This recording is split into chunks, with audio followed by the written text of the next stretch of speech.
is Ready, Set, Reiki, a podcast about Reiki, the universal energy life force, from the curious beginner to the seasoned master teacher, welcoming all systems, all lineages, and all levels. Reiki is a journey and not a destination. And on this Ready, Set, Reiki journey, we refer to ourselves as guides rather than hosts, as we too are traveling, supporting each other, and learning on this Reiki journey as well. And with that said, I am your guide, Tracy C. Wright. And today, our journey begins with a wonderful woman, Patricia, Patti Ladale Lane. Now, Patti is a spiritual teacher focused on empowering women to live life on their own terms, tapping into their innate wisdom and transforming their lives while embracing the healing art of Reiki. Her passion is teaching women to develop their gifts and empower themselves to heal and help others. She is an author, spiritual teacher, and holds a bachelor's degree in metaphysics from the University of Sedona with certifications in metaphysical ministry, metaphysical practitioner, spiritual counseling, and IMM counseling psychology with master certifications in past life regression therapy and Akashic records. She is also a licensed Reiki master teacher with the International Center for Reiki Training, and she has been teaching Reiki for 13 years. She speaks at events and will be a presenter at the 2024 International Reiki Retreat in Sedona, Arizona. Her presentation is about inviting mystical events into our lives. She lectures and teaches workshops based on her personal experiences and lessons in her book, The Angel's Orchestra, a little book that takes you on a big spiritual journey, which was written about the mystical events that she experienced, and her book is available on Amazon. Welcome, Patti, to Ready, Set, Reiki. Thank you. I'm so happy to be here and share my story with others today. Wonderful. So I told our listeners just a little bit about you. So tell us about yourself. Oh my goodness, that would take all day. When I get started, I just continue to talk and talk and talk because I love inspiring others to, take the steps through the fears and to do the things in their lives that light them up and excite them. And it's just my passion to help others to help themselves. I guess that's the easiest way to put that. If I begin at the beginning of my journey, I would say that that things really began to happen. And since we're talking about inviting the mystic into our lives, let me first give you a definition of what a mystical experience is, right? And because it's a broad definition.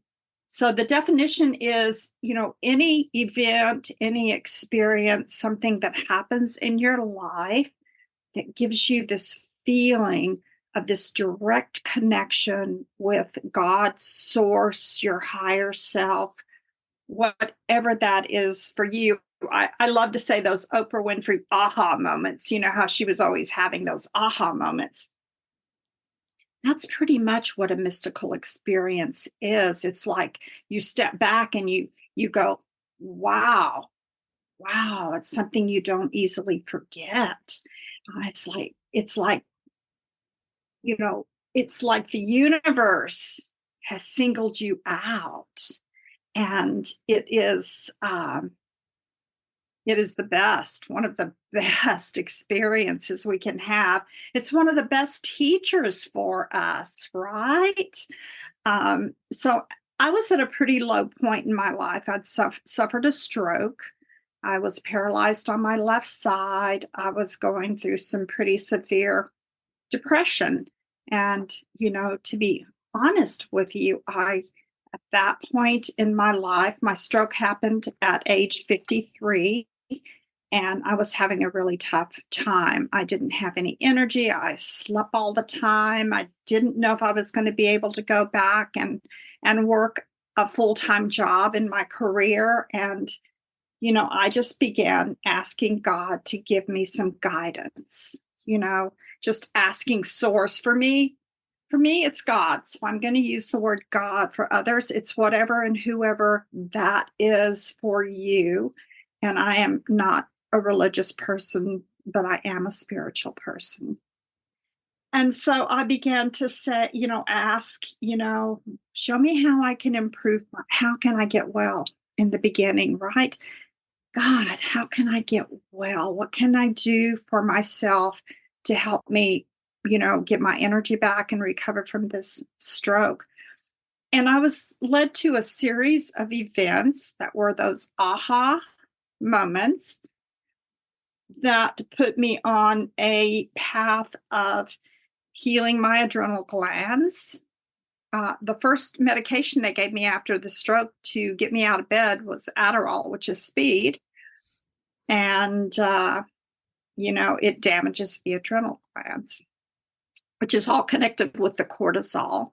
So I began to change my diet, went to a doctor who was a bit holistic, even though she was an MD, and she put me on, some medications to help me, some things that would put my adrenal glands to sleep for a while so that they could mend themselves. And so I began to feel a little bit better step by step by step. I was in the middle of a divorce from my husband.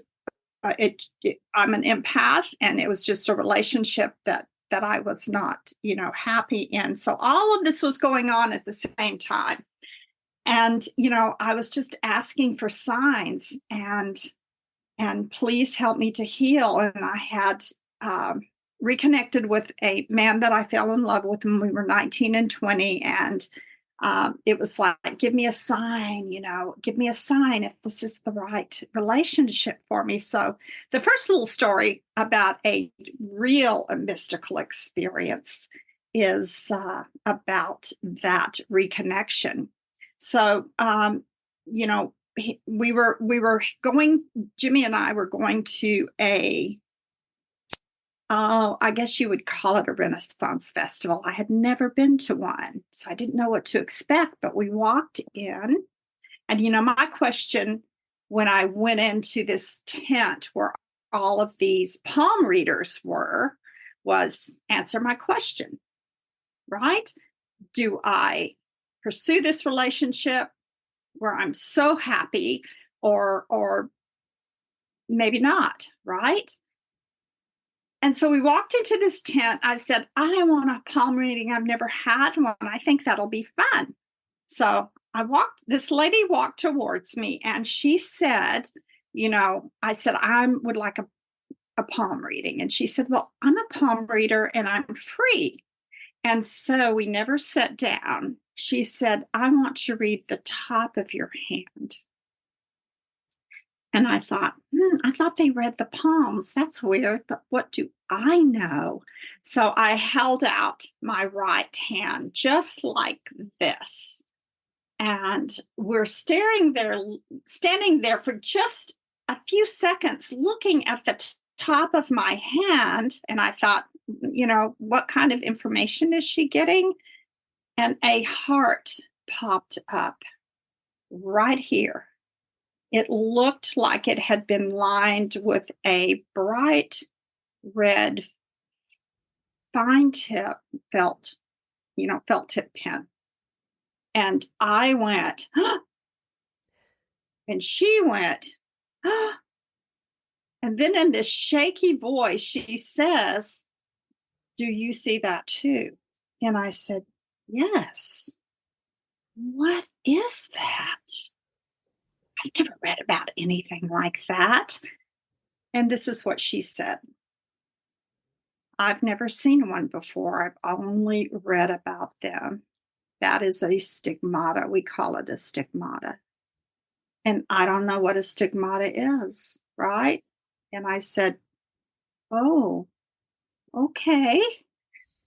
And, it began to fade and it disappeared. And I said, this took like maybe all of 3 or 4 minutes. And I said, I have my answer. Thank you very much. Follow your heart. Jimmy and I have been married 14 years this month. Um, wow, does that happen like that for everybody? Does everybody get those kinds of clear signs? This was the first of many. I began to have these mystical experiences. When we would travel, I would have these experiences in the most, when I wasn't even thinking about it, these types of experiences would happen. And they happened so often that a few years ago, I decided I better write a book. I'm getting older. I'll have my 71st birthday in June. And I kept thinking, I'm going to forget these if I don't write them down. So I began to just write down tidbits about them so that I would not forget them. And I've got a whole bunch more that I can write a second book. But, these things are, these kinds of experiences like these are truly a gift from God, right? Truly a gift from God. So, I've kind of come up with and I'm probably going to write a book about this on how can we invite the mystic into our lives.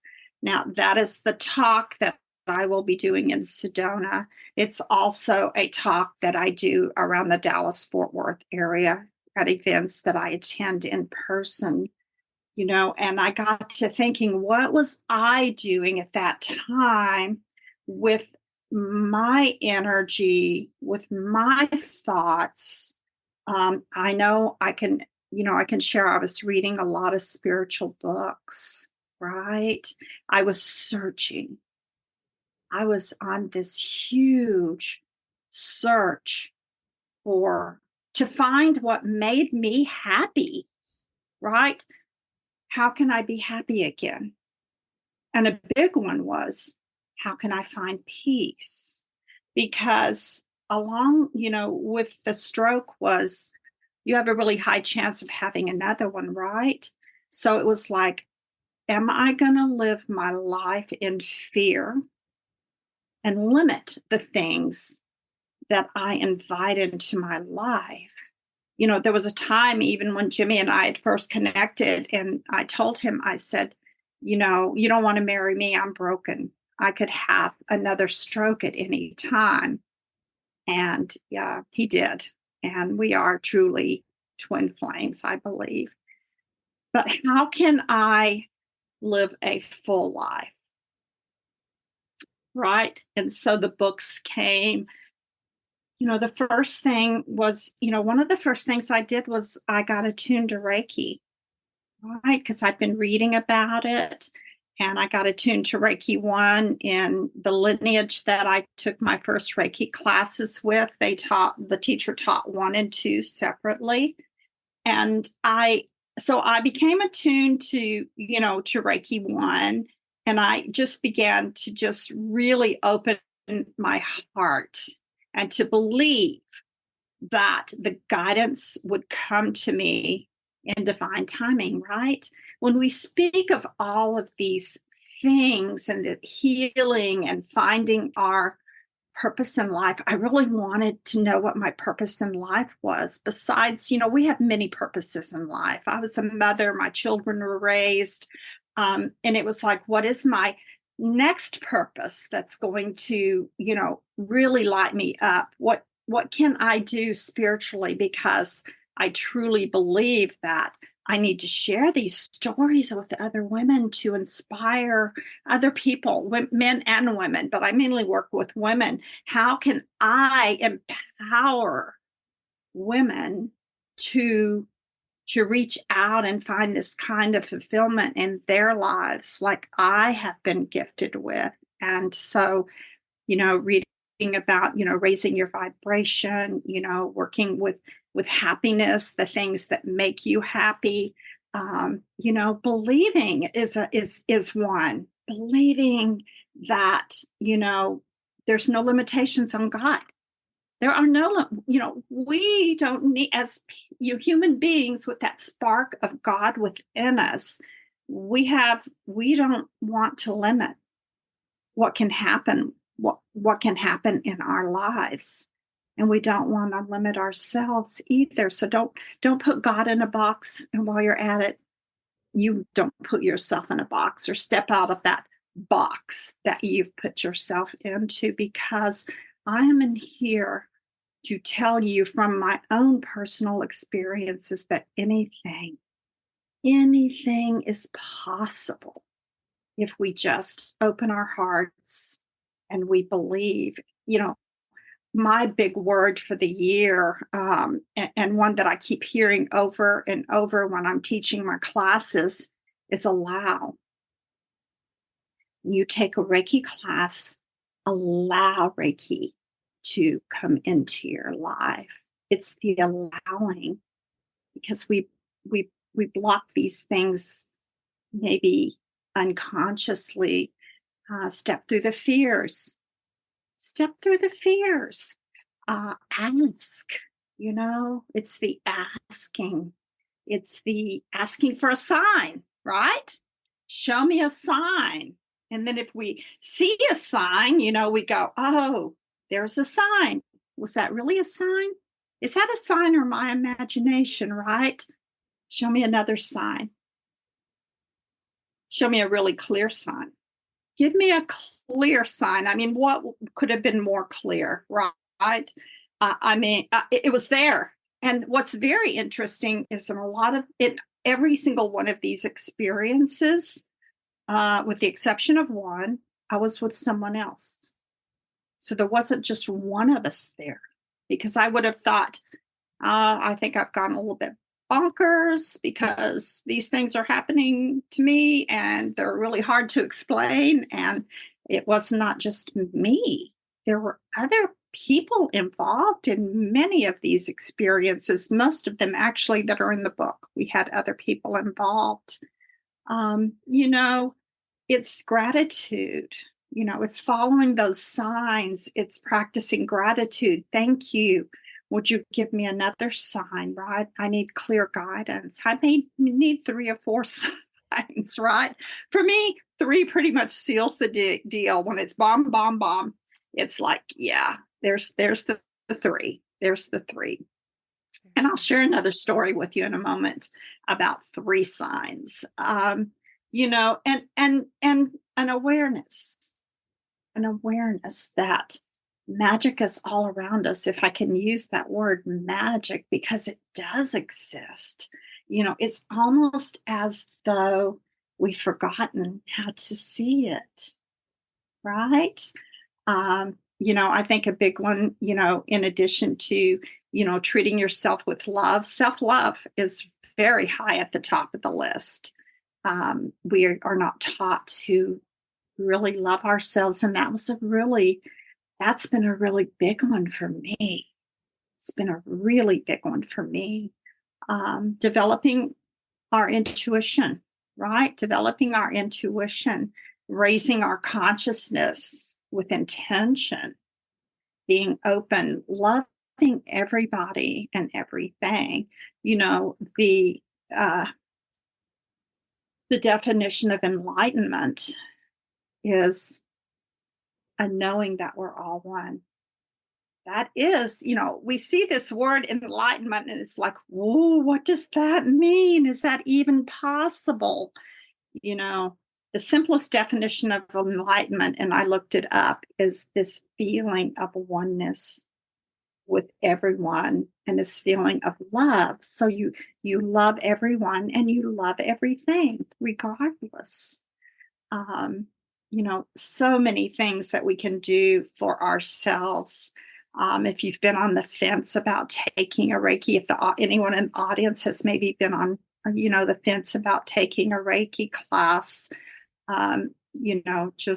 just do it and get attuned to Reiki, because, I've found that Reiki often, it can be, it can put us on our life purpose. path. Reiki is love. Reiki is love energy from the divine. And each time we become attuned to a higher level of of Reiki, we are entering a higher level of consciousness. We're able to access that energy that is around us on a different and higher frequency. Reiki, I always ask my students to imagine that we have this silver cord that connects us with the divine, and that every time we're attuned to Reiki, every time, even that we overcome a belief system, that cord is opened a little bit wider. People ask me, what does Reiki really do? Well, I could go on and on about that.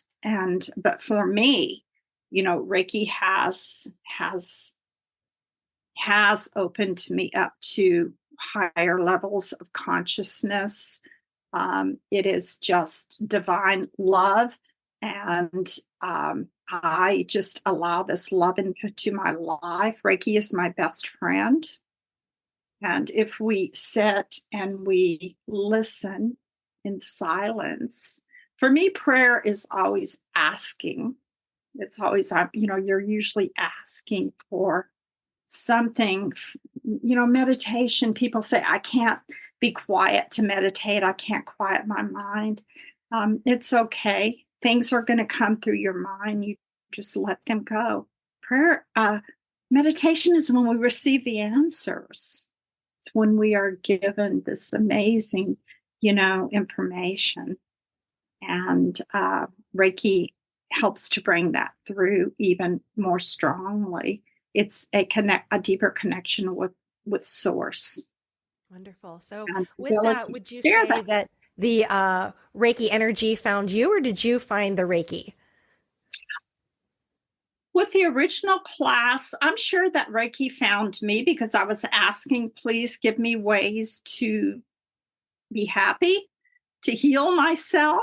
Please show me where I need to go. And I was seeing a spiritual teacher. I had begun to just study with this lady in Dallas. Her name's PJ. She's in my book.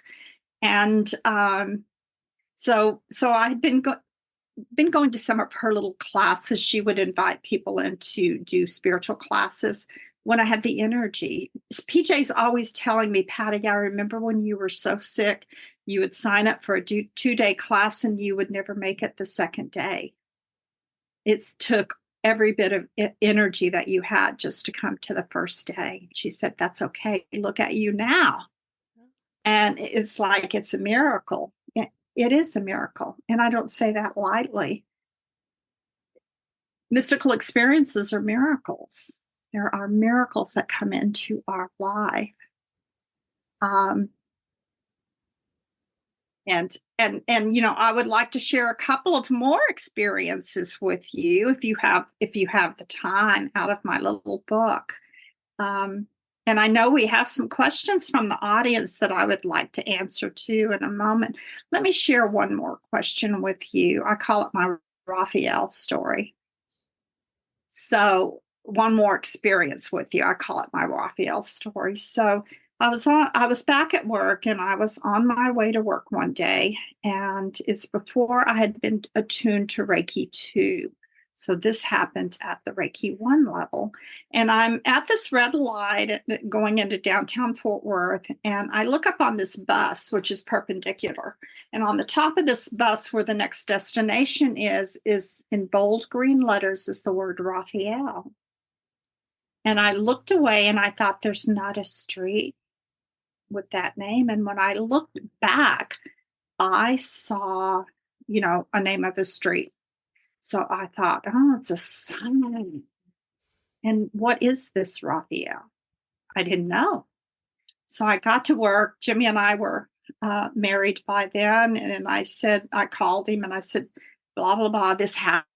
Do you know what Raphael means? And he said, No, honey, I think it's one of the archangels. Just Google it. So I Googled it and I read about Archangel Raphael, the angel of healing.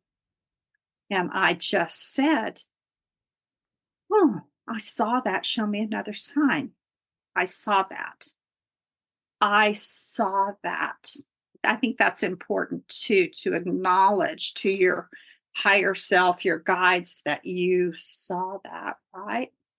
And so, give me another sign. I got home from work that night. I didn't change the channel. Jimmy was out of town. I turned the television on, and there was a documentary on in front of me about the three band of mercy angels, Raphael, Gabriel, and just a moment, Raphael and Michael. So they call them the band of mercy angels. It was all about this statues all over the world, areas of the world where people have seen these angels, and it was very interesting.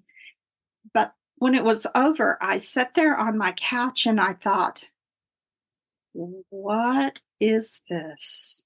What is happening here? And I looked around my house. I have little angel statues that my mother left me. My mother loved angels. I have her little earrings that I wear sometimes. And I thought, I get it. I get it. I'm going to work with the angels. I've always loved angels. Always loved angels. So I said, I saw that. And I know that this is big. I felt it. I know this is really something big for me. Um, Show me where to go and I'll follow. Just tell me what you want me to do.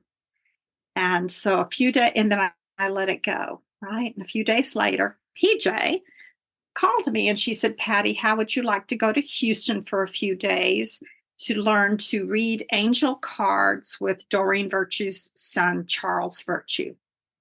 Who's Doreen Virtue? Who's her son? Read cards? What does that mean? I had no idea, but I knew I had to go. Didn't have the money, slapped it on a credit card. I said, PJ, I think I have to go. She said, the lady that was going with me canceled. And for some reason, I thought of you. And I said, yes, it's a big yes. So we find ourselves driving to Houston a few weeks later. PJ's driving, and we keep passing these fields of vultures. And on one of them, we counted 17, and she looked over at me and she said, somebody's going to go through some transition this weekend. And I don't know. I said, okay. So we get to the class. We're each given a deck of angel cards. We spend, I think, all day Friday and all day Saturday learning how to read these cards intuitively. And then on the third day, Charles comes into the classroom and he says, just put your cards in your purses. Today we're going to channel and we're going to get information without using the cards. And I thought, oh, yeah, this should be loads of fun, right? So he said, we're going to do 3 of these. So, I did 2 of them. And on the third one, this is where it gets really interesting. This lady sat in front of me and I closed my eyes and I saw this little girl walking up and down these steps like she was really proud of herself. And she was looking over her shoulder. She had long blonde curly hair. And she said, look, mommy, I can walk. Look, mommy, I can run, just in this sweet little voice. She was about 5 or 6 years old. And so I told this girl this, and she said, oh, that's not for me. That's for the lady that's sitting next to me. Her name is Sherry. And I said, okay. She said, let me go get her. So she brought her back. Sherry sits in front of me. And she said, and I told her what I saw. Beautiful. So Sherry has Asian features. This little girl had long blonde curly hair, but we're taught to say what you get, right? Whatever we're given, you say it in a kind and gentle way. So I just told her, a beautiful little girl with long blonde curly hair, very happy that she can walk up and down the steps, telling her mommy that. And Sherry sits back and she goes, yes, that message is for me. She said, that little girl, that little blonde-headed girl is my daughter, Kaylee. And she said, let me tell you my story. Kaylee was born with a genetic disorder. It's in the strands of the DNA. Something, is not quite, right in there. And so she's not able to walk. It affects the muscles of these children that are born with this, and the children are born with this. I think it's called P3 something disorder, very rare, extremely rare. And she said she cannot walk. She said a few weeks ago, Kaylee had an episode. They have epileptic seizures. They have seizures. And she said, we were at the hospital, and this beautiful female doctor walks in and she says, hello, my name is Dr. Raphael, and I'm going to take care of you. And so she said, Kaylee got better. They upped her medication. We came home. She said, I was scrolling through Facebook, and she said, I see this angel class. Raphael's mentioned in this angel class, and I felt compelled to come to this class. And she says, I was told that there would be someone here with a message for me. And I said, wow, I can't take credit for any of this. It's not me. It's just spirit, working through us. And then she said, and I don't know whether she had a dream or what. I can't remember. She just said she was told that this person would be an older woman with long hair that had a black shawl. And I reached behind me on my chair and pulled off the black shawl that I'd taken. Oh, wonderful, wonderful. Wow. What a wonderful story. Wow. That's the allowing, right? Mm-hmm. We allow. Right. And so with all of your experience and all of your teachings and everything, what would you say is the most common misperception about your work? oh, that's a great question.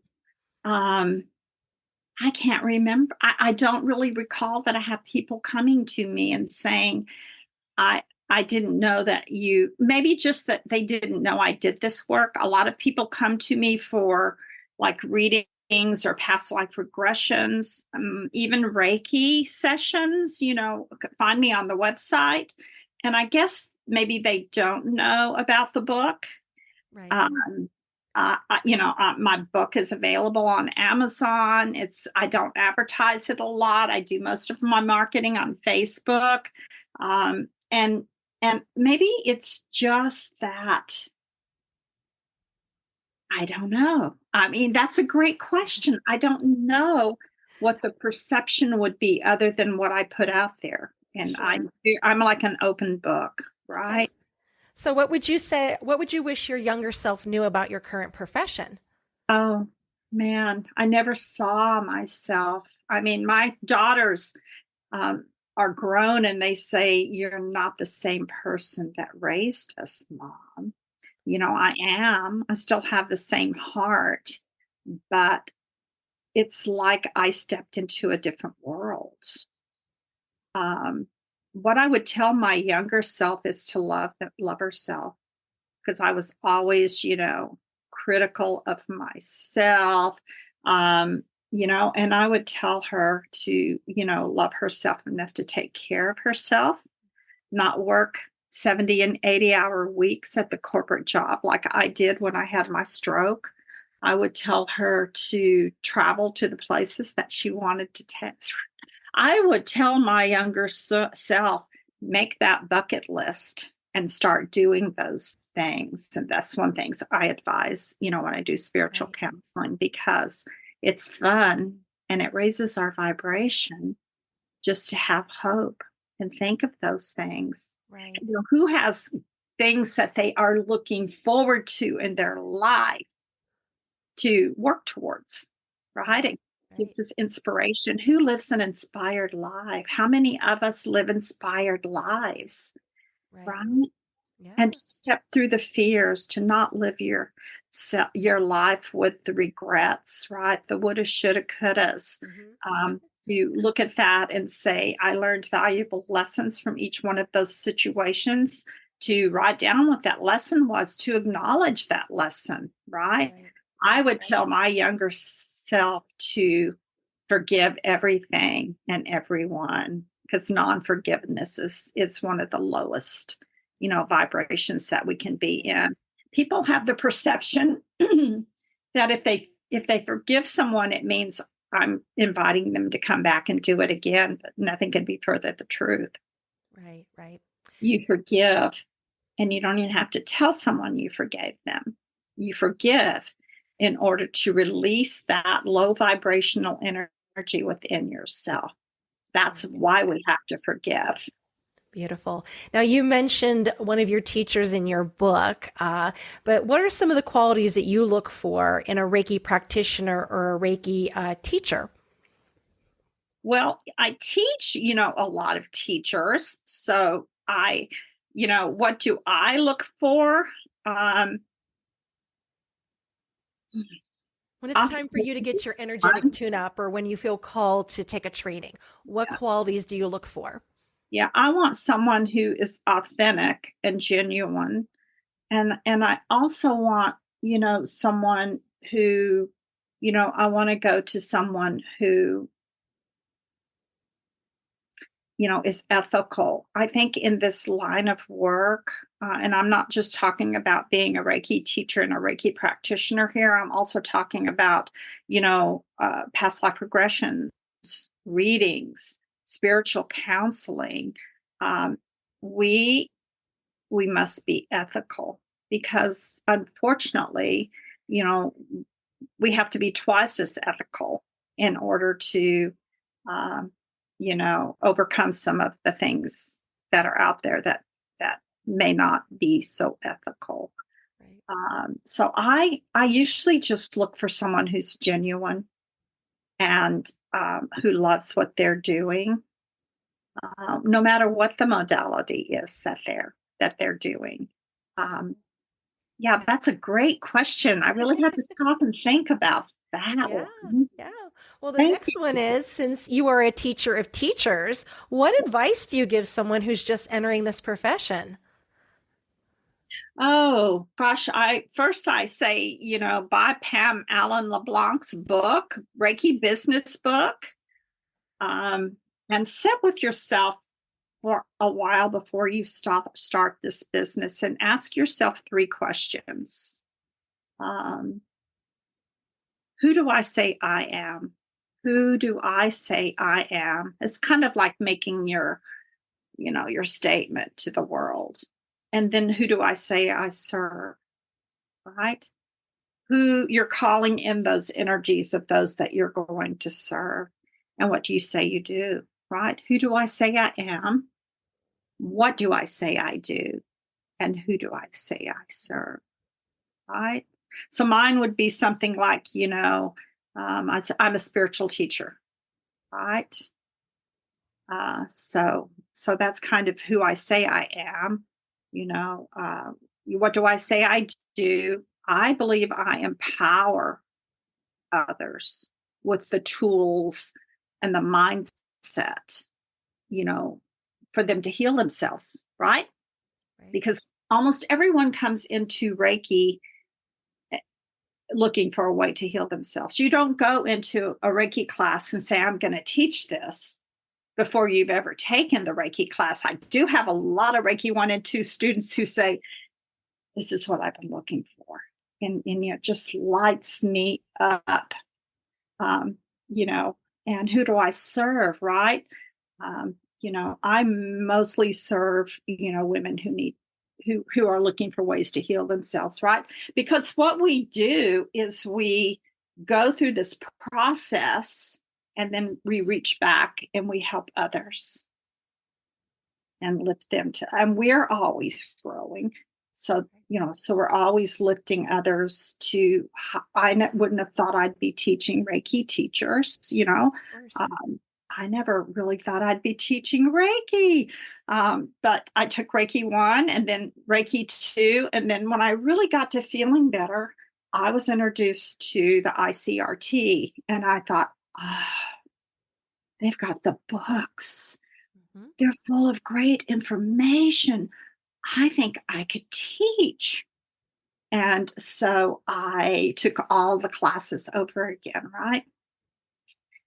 And by the time I finished Karuna, I decided I wanted to teach. There was another lady in my class, and we decided we were going to begin to teach together. I'd already been practicing Reiki and giving myself Reiki for years, right? And it just really got, fun. It was fun. I enjoyed it. I found, oh my gosh, I I love this. If you were to ask me, besides the fact that I invite even more Reiki into myself and my world every time I teach a Reiki class, it's about the women in my life. Now, I don't like to use that word, my tribe, but it is about the women that I would not know if Reiki had not brought hundreds of women Right. all This is over the people world. who you meet on your journey, right? This is a part of the journey where we're supporting each other, Whole traveling sister. together. Yeah. Yeah. And it's about the support that I receive from them. I think there's 7 ladies now, possibly 8, Hmm. who, when I go to the retreat this year, I'm going to do a little talk similar to what we've been talking about today. And they say, we want to come, Patti. We want to come. We want to come. Right. And, now we're up to 7 that, possibly 8 and maybe even 9. Right. And so I'm going to take him into Sedona a few days for 2 nights after the retreat is over. And we'll probably do some fun things, get some good pictures, and spend a little bit of time together after the retreat. I Wonderful. never would have dreamed. Another word I love is possibilities. Right? Boy, that's an expansion. Even when you just sit with that word, possibilities, that just opens us up, right? I never would have thought that these many women would be, coming to and I did not say, oh, I would like everyone to go to the retreat with me. They all said, we want to come. Give us the information. We want to go. And it's like, don't use possibilities a lot. Let that be your word for the month Well, and one of the see what possibilities you were able to happens for do. the rest of your life Right. and see what comes into your life. Right. Well, our next question is, what books do you recommend? Oh my goodness. Well, if you purchase my book, I listed them. And I listed some in my book. Now, it's not an all-inclusive list, but I do have, I think I have 2 pages of books in my little book. I do have several that I really, really recommend. Louise Hay's, You Can Heal Your Life. I just bought Anne Baldwin's book. It's the scientific evidence behind Reiki, because I love it when woo woo meets science, right? The quantum physics. I would recommend 29 Gifts by Cammie Walker. I would recommend The Top 5 Regrets of the Dying by Bronte Ware. I'm fascinated with past lives. A friend of mine is an author. She's probably written 30 or 40 books. I love her dearly. Her name is Shelley Kaer, Kae. Kaehr, I believe. And she's written several books on past lives, and various other things. Anything by her is really good. There's a couple. Oh, and one that I do recommend a lot is by Robert Schwartz, and that book is Your Soul's Plan, and it's all about, you know, uh, the plans that we make before it's pre-incarnation, planning. And one of the lines in that book that I just always tell everyone to think about is that when we incarnate, we agree to play roles in one another's lives. And sometimes we agree to learn some pretty hard lessons while we're here. And he writes that the souls who love us the most in our souls families are the ones who sometimes agree to incarnate as the villains in our lives. And that just made it possible for me to do some deep forgiveness work, Sure. right? My motto is so many good books in so little time. Audiobooks are my new best friend, beside, not as much of a friend as Reiki is, of course. Right. But yeah, listening to audiobooks when I walk, Perfect. Well, we exercise. have two more questions before we jump into the social media questions. So Okay. our next question is, what other modalities do you offer?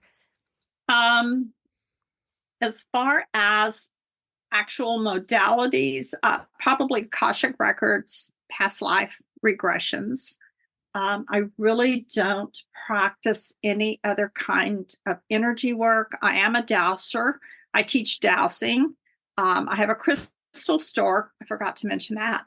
And so I love crystals. So crystals are really, I guess you could consider crystals a modality. I actually pulled out a couple of photos I wanted to share with you. So people that love to learn crystals, my favorite crystal technique is to breathe into a crystal. You put it up by your heart and you breathe into it. So I went to Sedona, my first trip to Sedona, when I was so sick, and I was really trying to get the guilt and stuff out of my heart, for it was this divorce that I'd gone through. So I they taught me that technique. So I'm doing a little talk at a fair about how crystals can help us to heal. And I pulled out a big hematoid heart out of my inventory, and I went over to the gentleman at the fair that does the aura pictures. And I thought, something told me, take an aura picture, breathe into your crystal, take another one, and see if there's any change in your aura. So would you like to see my pictures? Sure. Okay, so this one is the one where I sat down and I said, Wayne, would you take an aura picture for me? And so he said, okay, there you go. I said, I'm going to breathe into this hematoid quartz for maybe a minute. I'm in a hurry to get up there and do my talk. It's almost time. Take another picture, please. So this is the second picture after less than a minute. Now let me show you the first one. That's the first one. That's the second one. Right. Quite a change, right? Absolutely. What's the best crystal to breathe into? Any crystal's really good, but I really, really love either the hematoid quartz or a popolite. A popolite is a very high vibration. Right. So I recommend that a lot. So yes, I was doing the fairs for years and years, and I would have 5 huge tables of crystals in a little area where I would do readings. And when with the lockdown came, it was like, what am I going to do with all my crystal business, right? And I was doing fairs every weekend, so I just brought it online. Sacred Spaces Crystal Stones. It's a private group, and I just sell, my crystals out there in this little. I probably have about 800 now, who, students, Reiki students, and anyone that would, like in that group. And it's worked out so beautiful for me. I Wonderful. truly love crystals. They're a high vibration. So, where can somebody find you? Or you offer classes online, in person? The easiest place to find me for my classes is probably Reiki.org. Since I am a licensed teacher, my information is out there with the other licensed teachers, and there's a link to my website. You can find my website a couple of different ways. My name, patricialadalelane.com. I also have the URL for reikiattuned.com. So any of those will find my website where my classes are listed and some of the other things that I offer. If you go to my website, you can sign up for my newsletter. And, I believe there's a link there that'll take you out to my book. My book is available on Amazon. How else can you? Yahoo, Patricia Ladale Lane. Everything is my name. At yahoo.com is my email address.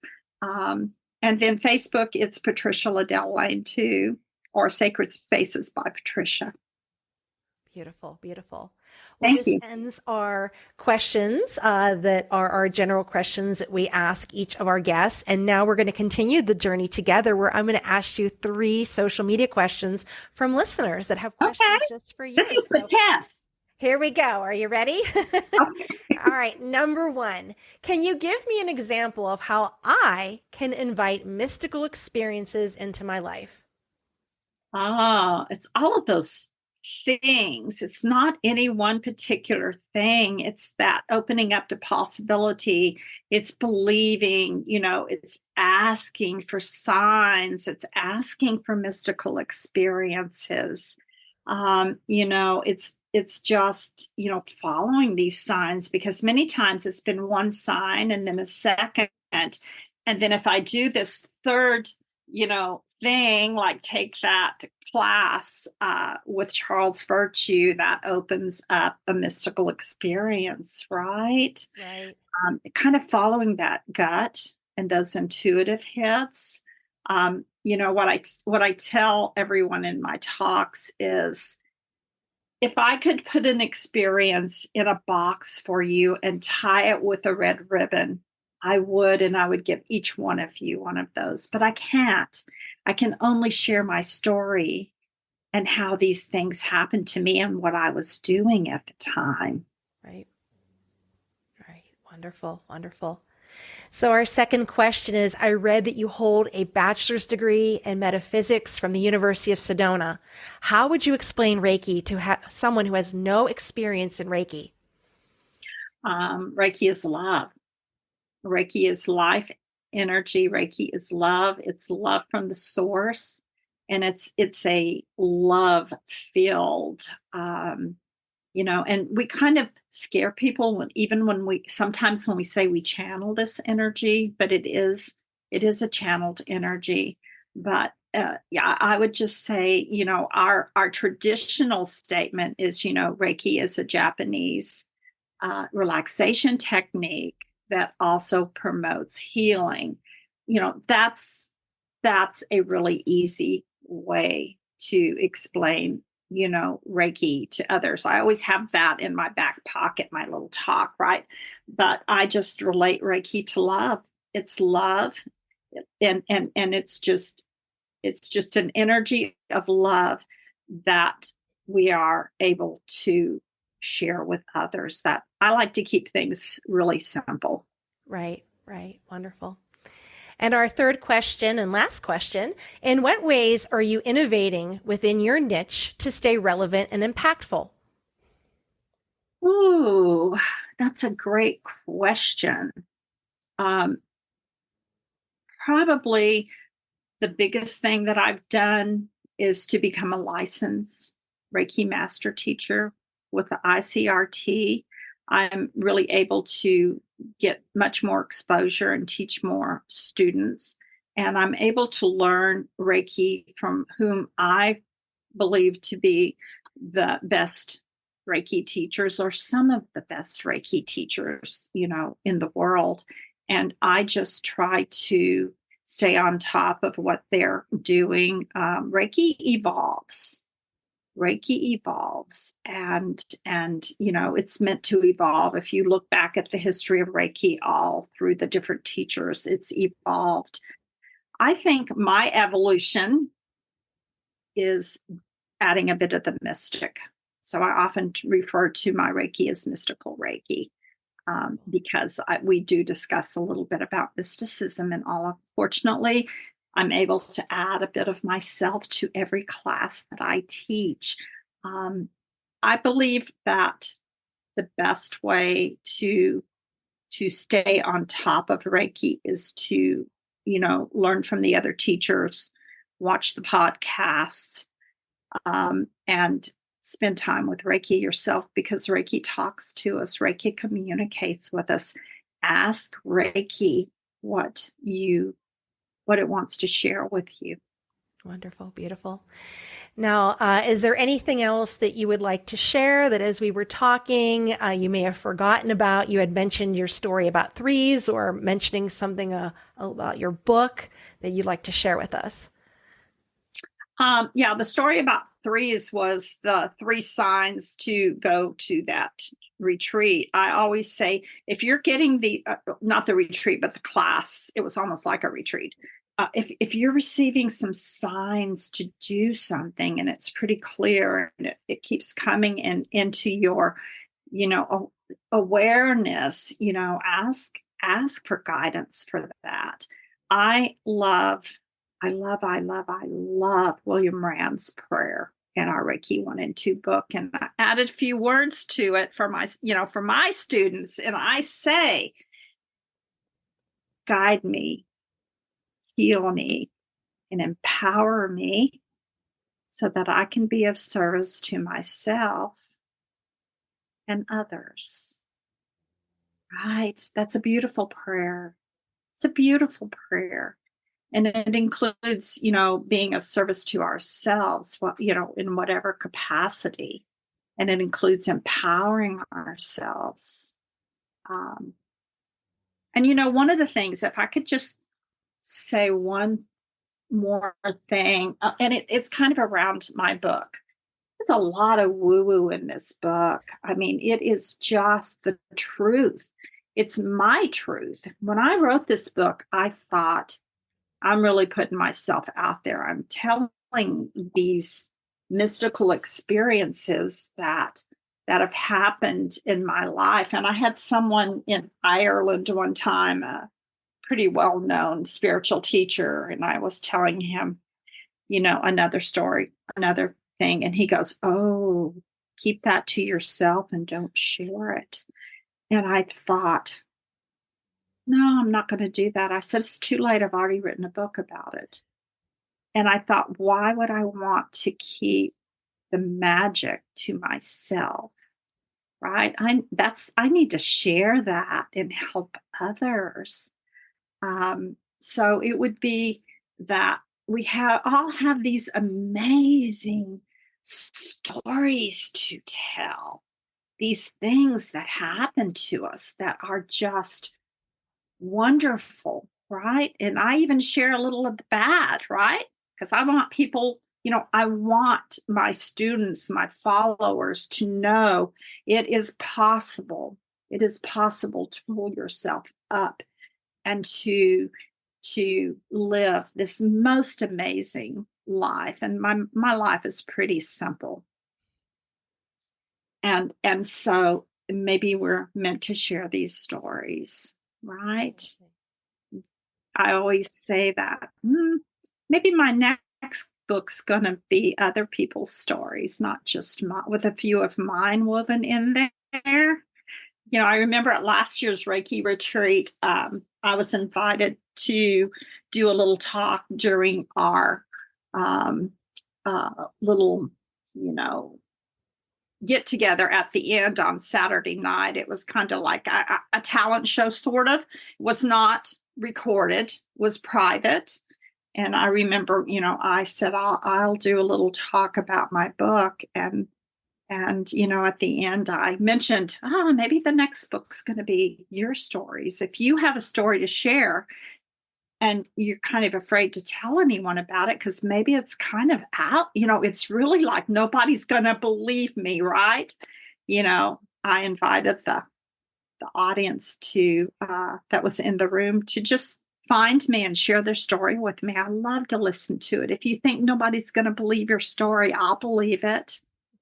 I'll believe it. I'm a safe place to share your stories with because nothing is, because mine have been sort of amazing, just amazing miracles in my life. I don't even remember what the question was that you asked, but I hope I think that you answered covered it. it. I think you answered it. Well, thank you. Well, thank you so much, Patricia, for this mystical journey that we've gone on together. So, thank you You're so welcome. much for joining me on Ready, Set, Reiki. And as we wrap up here, my name is Tracy Seawright, and this is Ready, Set, Reiki. If you have any questions that you'd like to submit for our guests, reach out at www.readysetreiki.com. Find me on social media. Find Ready, Set, Reiki on social media, and also Feather Sister Wellness, where there is yoga and Reiki trainings. So thank you so much again, Patricia, for the journey. Thank you. I've And enjoyed it so much. wonderful. And again, my name's Tracy Seawright, and this is Ready, Set, Reiki.